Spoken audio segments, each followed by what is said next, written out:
Hello students, आपण get या सब्जेक्टची series बघतोय. तो याच्यामधला तिसरा महत्वाचा टॉपिक आहे तो म्हणजे हिस्ट्री. सो हिस्ट्रीमध्ये पण 3 इम्पॉर्टंट पार्ट्स आहेत किंवा आपण म्हणू 3 सेशन्स आहेत.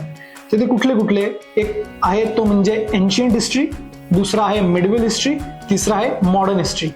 सो या तिन्ही हिस्ट्रीच्या सेशन मिळून एक हिस्ट्री हा एक कम्प्लीट टॉपिक तयार होतो आणि ज्याच्यावर एनडीए गॅट मध्ये तुम्हाला जवळपास 15 ते 20 क्वेश्चन बघायला मिळतात. हा एक मेजर चंक आहे एनडीए गॅट सब्जेक्ट मधला.